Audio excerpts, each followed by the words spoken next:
welcome to this episode of Smart Leaders Sell. I'm Jessica Lorimer, sales coach and leadership expert, and I'm really excited to dive into today's topic, which is all about planning your launch.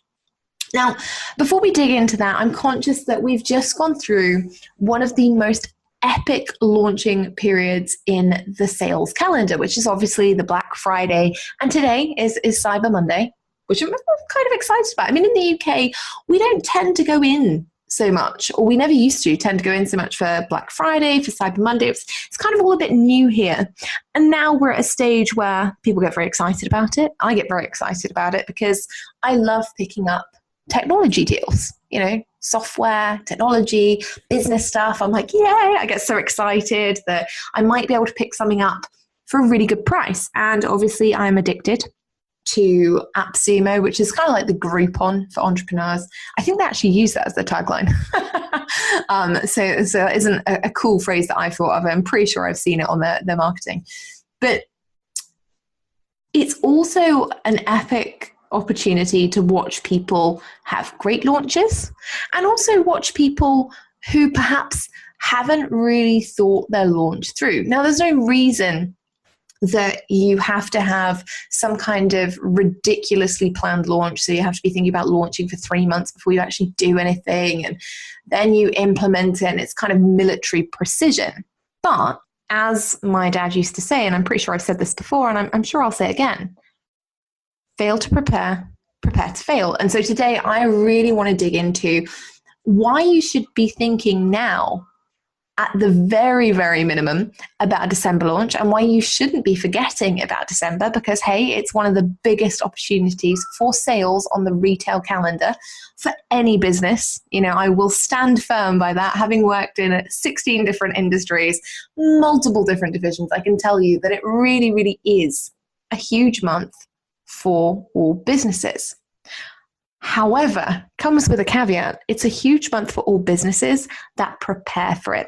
And that's why you've really got to get thinking about launching and about launching effectively in your business.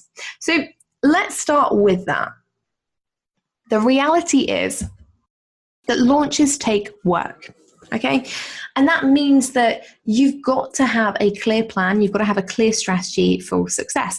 And today I'm going to be sharing some of the key activities that you really must consider when you're launching anything.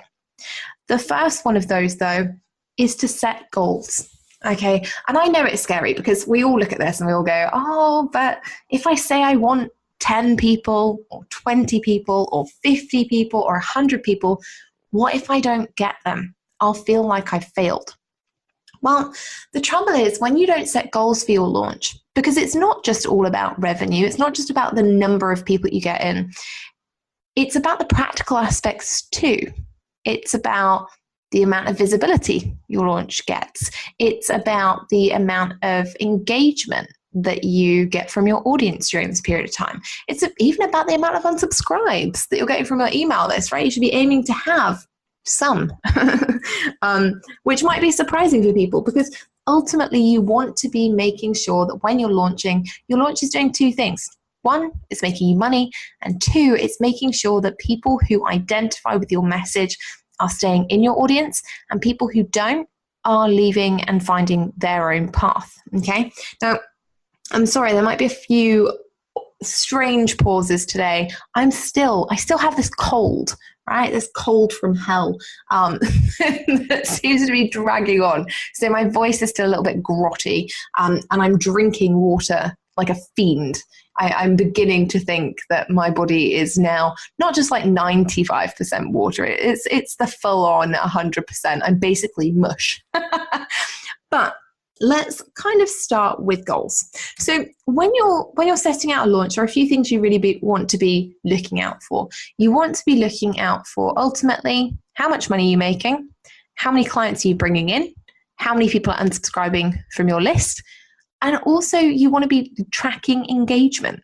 What's happening during your launch? Are people sharing your offer? Are people interacting with your nurture activity? Are people getting excited about what's going on? And even though they're not buying, are they referring people to you? And you also want to be looking at things like your return on investment in terms of where you're spending your time, where you're spending your energy, and where you're spending your money during your launch. So for example, a lot of people track their ROI on Facebook ads, right? We're really good at tracking the ROI of a Facebook ad. Everyone's got their cost per lead. They're looking at, if they're really snazzy, their earnings per lead. But what we're not always great at is looking at, okay, how much time am I spending in my Facebook group? How much time am I spending in my Facebook group posting about my offer? And how many people are buying? Like, what is the conversion on that? What's the ROI on that? Versus the same activity, but to my email list. What's the ROI when I send an offer to my email list? Are more people buying? Are less people buying?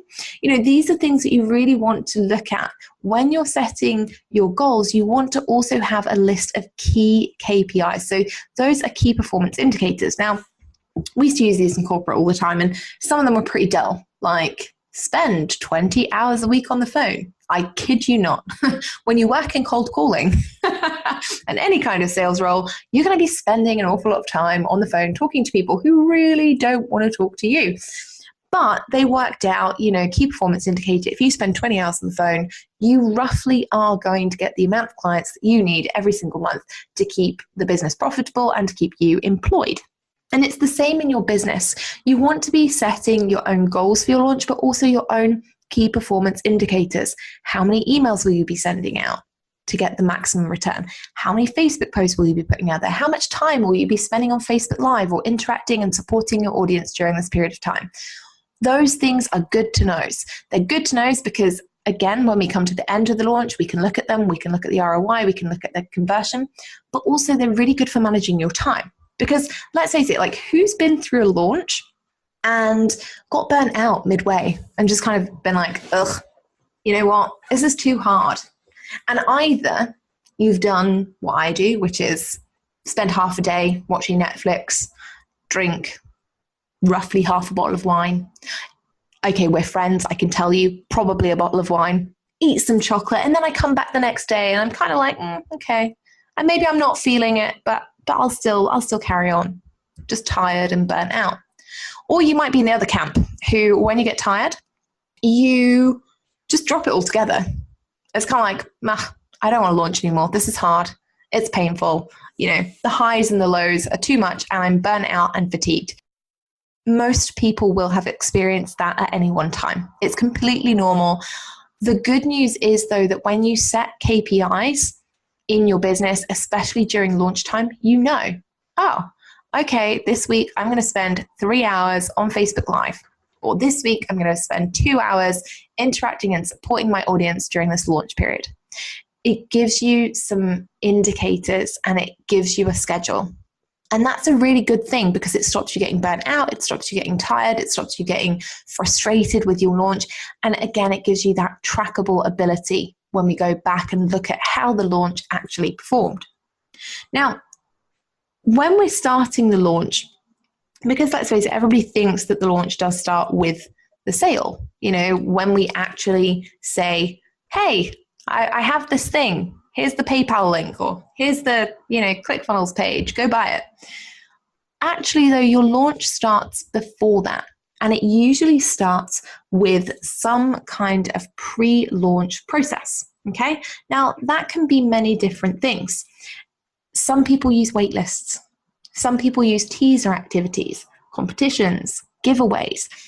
Basically, your pre-launch process is about thinking, are you warming people up?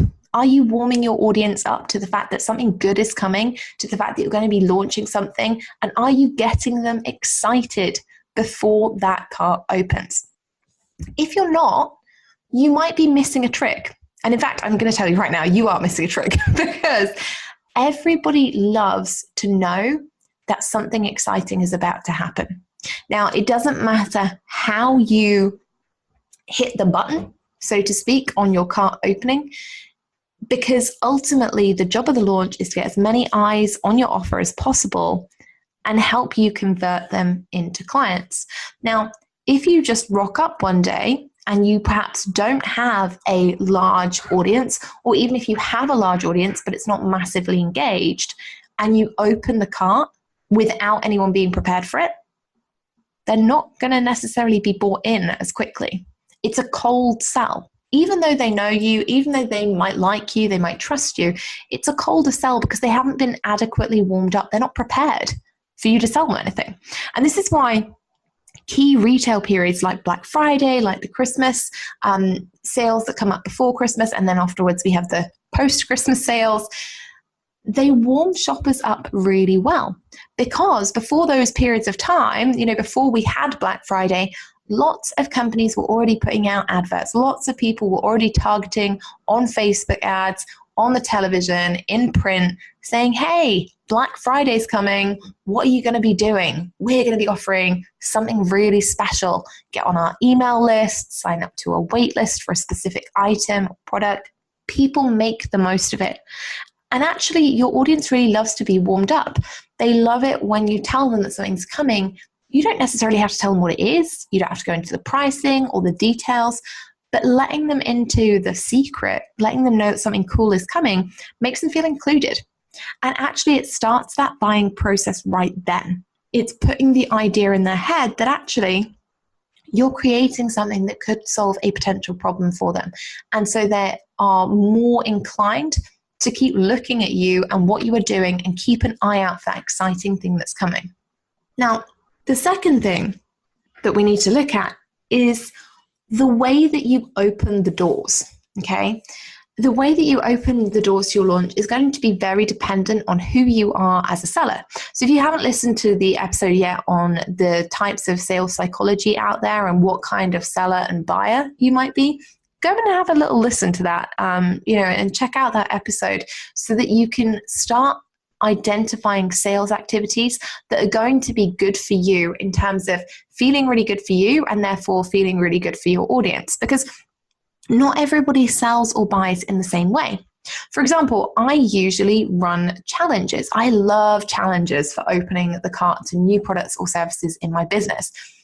For one, I get to engage with people, I get to support my community, I get to give them a ton of value for free, which I love. And then when I push the button, everyone's primed. Everyone's ready for something. Everyone's excited about the new thing that's coming. And so generally, if I'm running a challenge, I will be selling at the end of it. However, that's not everyone's preferred sales style. Okay, I tend to be selling group offerings, and challenges work really well for me because they develop my community. They make people feel included. They make people want to stay in that community environment. And so when I sell a group program off the back of it, people want to be with their friends. They want to be with the people they just completed the challenge with, right? That doesn't always work for every offer. Not every offer is going to be a group program. Not every offer is going to require that kind of community or fear of missing out sales perspective. Some of the sales perspectives are going to be aspirational or emotional. And so there are other tools out there that can work better for those, things like webinars, video series, competitions, giveaways. Those things can all be really, really good ways to hit that cart open button. So you want to really be thinking about your preferred style of sales. Do you prefer selling face-to-face? So does video work for you, or phone calls work for you? Or are you somebody who likes to have a kind of more removed process? You want to be a little bit more removed from it. You want to have a video series that goes into a sales page or something like that. It's really important, though, that whatever you choose is something that is going to be simple for you to set up, simple for your audience to participate in or consume, which is why webinars are really, really popular, because it's like 45 minutes of solid gold information and then a pitch. And ultimately something that is going to convert. And the key to converting in terms of sales is to have a really good structure for your launch process, for your sales calls, anything to do with actually taking that prospective buyer and making them into a customer or turning them into a customer. And also to do with how confident you feel doing it. If you're not confident on webinars, if creating PowerPoints stress you out, webinars are going to be difficult for you. They're not going to be enjoyable. And so actually, that might not be the best way for you to open the cart. But if you're somebody who is a really outgoing person who has a really engaged community, you might be able to give an epic Facebook Live with a ton of value that makes people want to purchase. And that might be your way of opening the cart. You don't have to stick to the traditional send an opt-in, then a $10 ebook, then a bunch of email sequences and an upsell and a this and a that. You don't have to do that during a launch. You get to pick the tools that you use. And this is key to remember. These things aren't just tools. Webinars, challenges, giveaways, video series, they're all tools that you can choose to use. And my best advice during a launch is to pick the ones that fit you the best. What are the things that are going to make you confident, that are going to make you happy? Because let's face it, launching is stressful enough without trying to use a ton of things that you don't understand, trusting technology that you've never used. It's all about confidence, okay? Now, the next thing that you need to look at is when you go into launch mode, and this is all obviously advice based on the assumption that you've already created an amazing product or service or offer that you love and that you 100% know is in integrity with what you do and can create the right amount of transformation for your client depending on what you're looking to help them with at that point in time. Okay, so if you haven't done that yet, if you haven't created that offer yet, make some notes here, take note of the launch plan, but your biggest job right now is to think and get clarity on what does my offer need to be? You know, what do I really need to create for my clients? And then go and implement the stuff in this episode. Because otherwise it all goes a bit hit and miss. You know, offers are really, really important. How you sell the offer is also really, really important. Okay. So the next thing you need to focus on is your follow-up activity, right? Have you ever been there where you opened the cart, you're like, yay, cart is open, woohoo, buy my thing. And it's kind of crickets. Right? We've all been there. Okay. I've had programs that have sold nothing. I'm going to throw that out there right now. So if you are like me and you have had programs that have sold nothing, don't worry about it. Doesn't mean that you're bad at selling. It may mean that you need more practice. It may mean that you need to assess your launch process. It might mean that you need to look at some of the other variables that are involved with selling, but it doesn't mean that you can't sell. Okay. Now, what tends to happen is we have this big moment of the cart is open, please buy, this is really exciting. It's kind of like that initial high. And so sometimes we get no buyers. Sometimes we get a trickle of buyers. Sometimes we get tons of buyers from that, and it's awesome. And we're like, yes, this is brilliant. This is epic. What we tend to miss is the fact that people actually need to see or have 7 touch points from you in order to buy, right? 7 touch points. So if you've just put out 1 webinar, 3 videos in a video series, 1 Facebook Live, you actually haven't given them that many touch points with you. It might feel like you have, but actually you haven't given them the recommended. And I say recommended because I'm like, it's a statistic. Jess loves a statistic. But you haven't given them the recommended amount. And some people do take longer to buy than others. That's going to depend on how well they know you, how well they trust you, and whether or not they like you and the offer that you're putting out there, right? But having those extra touch points helps. And that's where a lot of people fall down. We don't always do the amount of follow-up activity that we need to during launch, okay? Now, what tends to happen is we get really excited, we open the cart, all bells, all whistles, jazz hands galore, and then we kind of retreat because we're like, well, we've done a lot of work. By now, we're feeling quite tired, right? We've planned the launch, we've created a webinar or something like a challenge, something where it's massively valuable, but that actually drains us of energy. And so once we've done that, we're kind of a bit like, ugh, please just buy. Just buy or go away, right? Have you ever had that feeling? Just me? We've all had it, okay? We've all been there. And actually, that's when the follow-up activity is so important.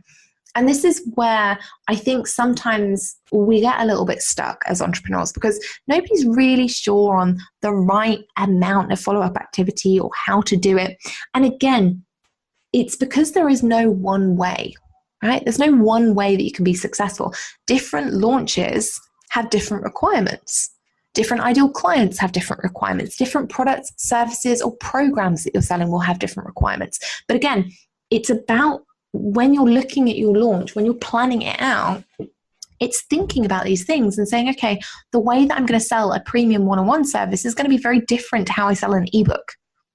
Okay, the activities are going to be very different. The tools you're going to be using are very different. That's what you need to be thinking about during this whole launch process, and particularly during the follow-up activity side of things.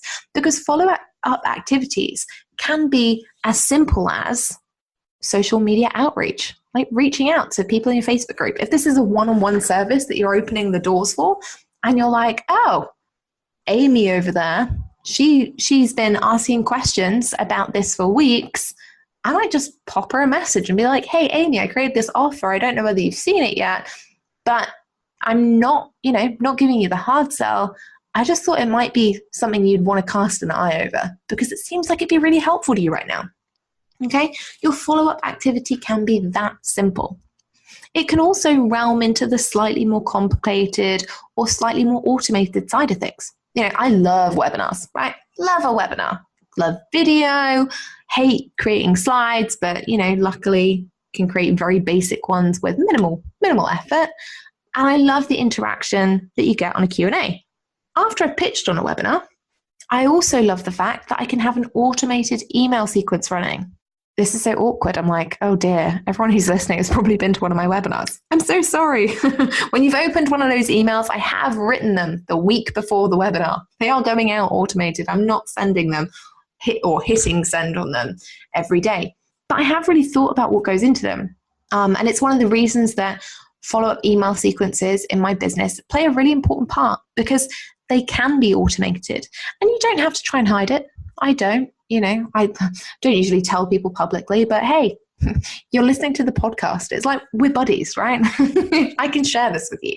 But it is that kind of element of automation that makes my business a lot easier because, like we were saying, launches take work.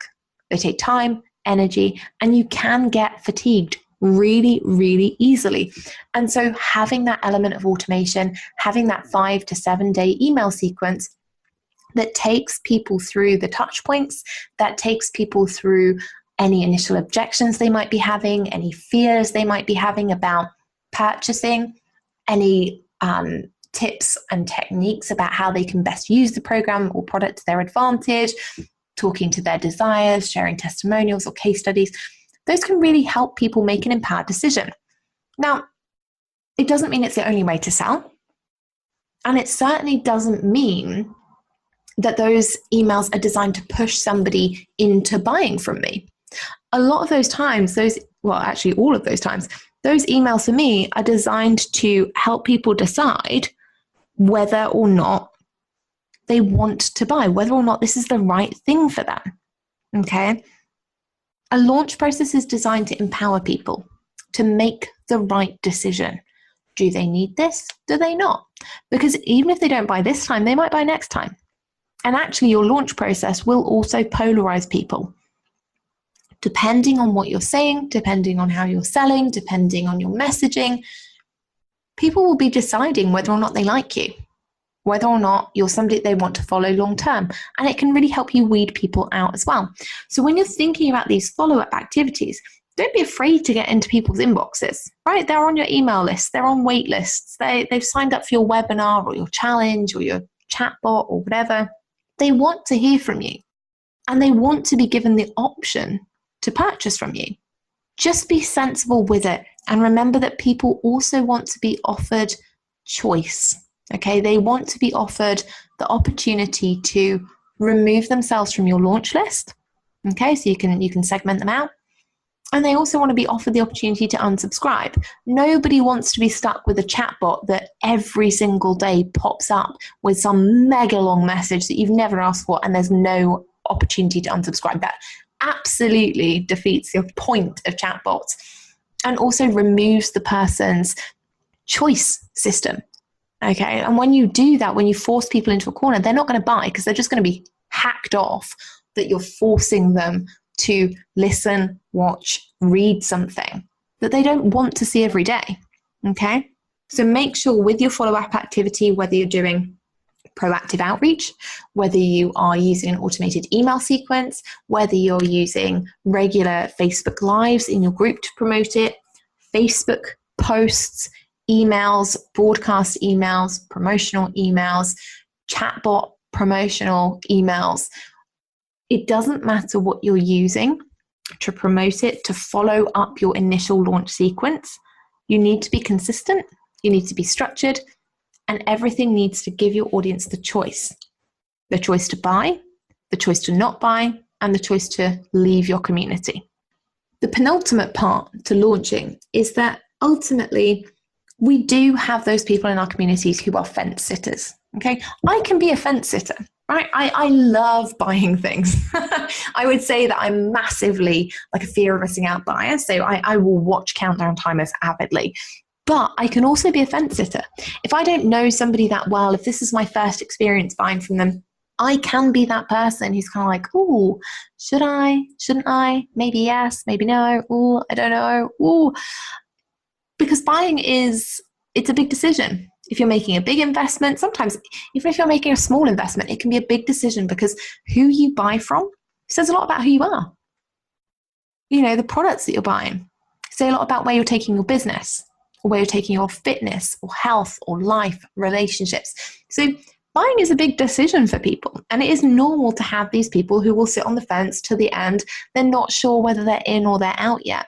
And so what we have to do is take responsibility for the fact that we need to give them all the information that we can to give them that opportunity to make that empowered decision. So we really want to be talking to those last minute fence sitters, those final fence sitters, right?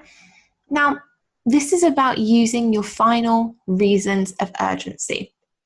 And urgency is really important during launches, not fake urgency. Fake urgency is sad, okay? Fake urgency, fake scarcity, you know, when someone's like, oh, I've only got 2 spaces left, but in fact, they've actually got 25.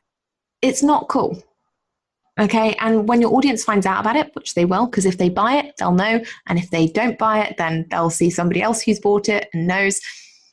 It dilutes the trust. It dissolves the trust that you have with the prospective buyer.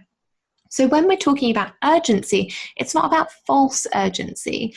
It's about actual reasons that are urgent that that person should buy now. Okay, so that could be the price is going up. That's a very common reason of urgency. The cart is closing. That's another very common and effective urgent reason. You know, if you don't buy now, you can't buy it for another 3 months, 6 months, whatever.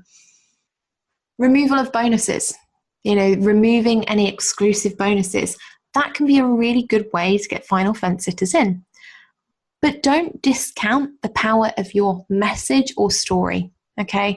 Don't discount the fact that if you send that one testimonial that actually gives that huge breakthrough moment, that final fence sitters will jump in there too. Again, we're talking about tools, and it's about looking at your audience and saying, okay, what type of buyers are they?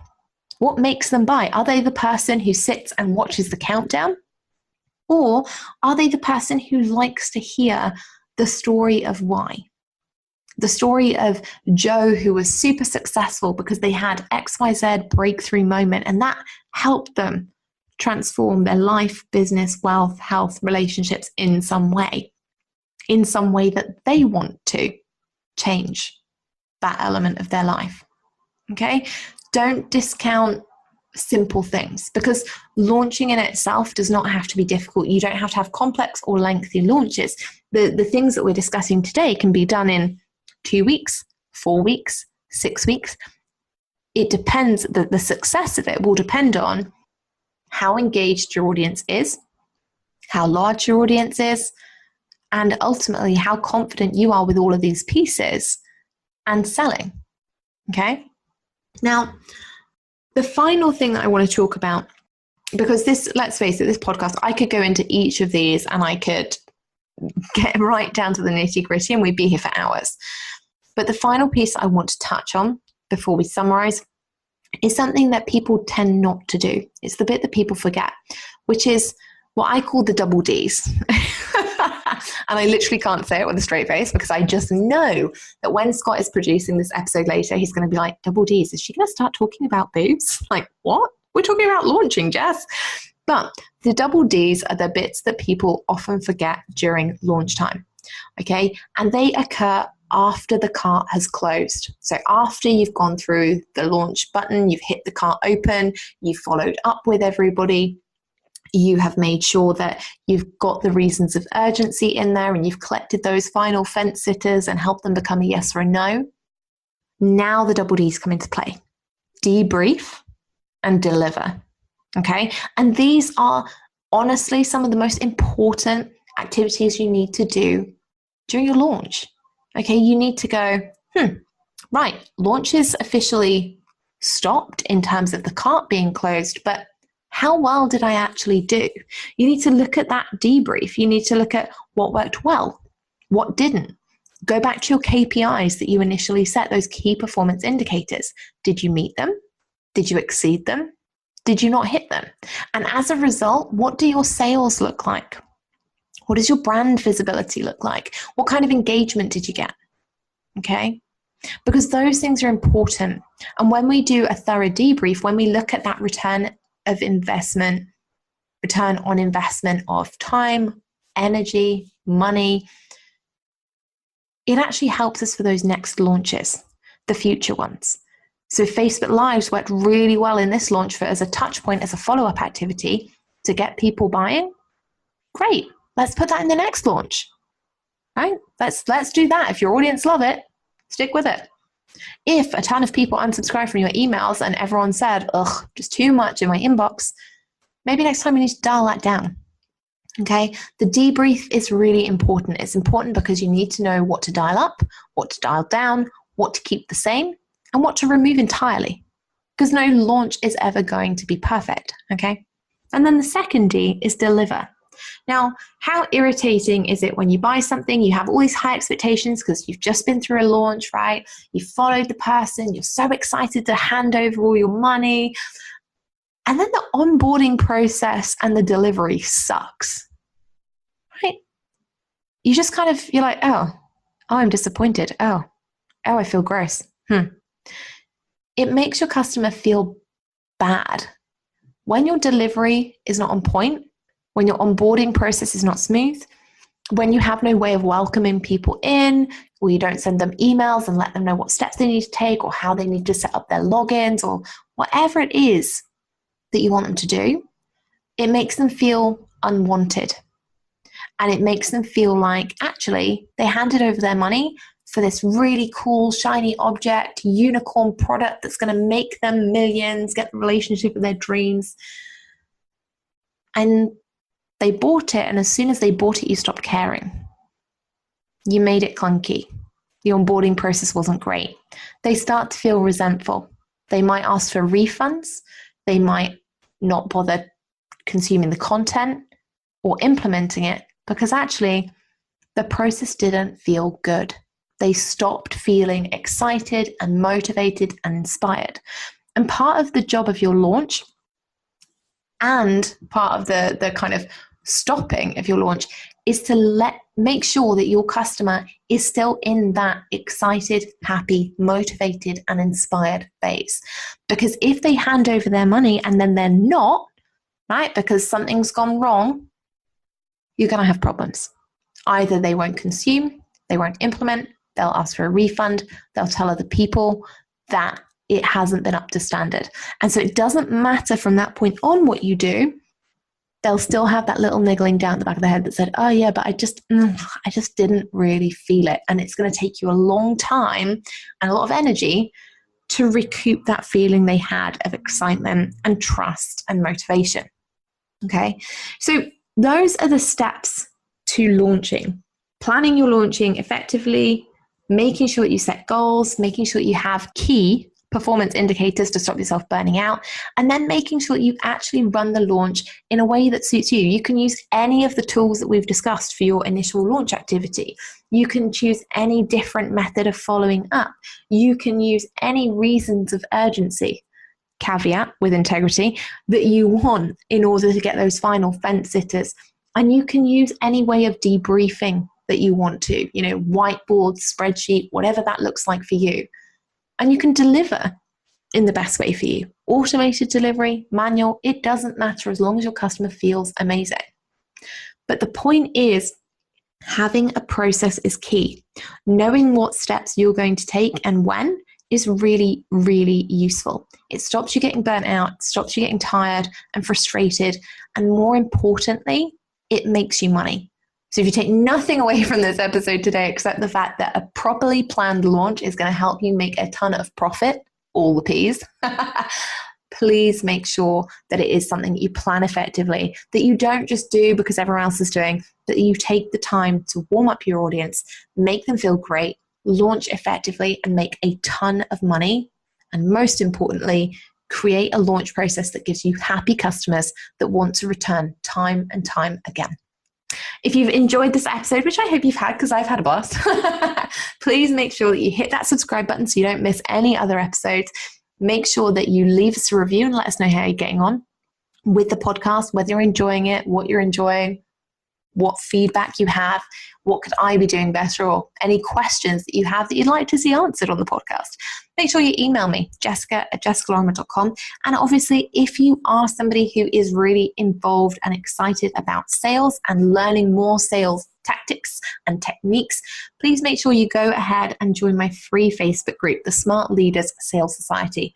I'm in there with extra trainings, blog posts, and a ton of random pictures, Snapchat filters, and memes all week. So you can catch me there if you haven't had enough Jess on your twice weekly dose of the Smart Leader Sell podcast. Have an epic week.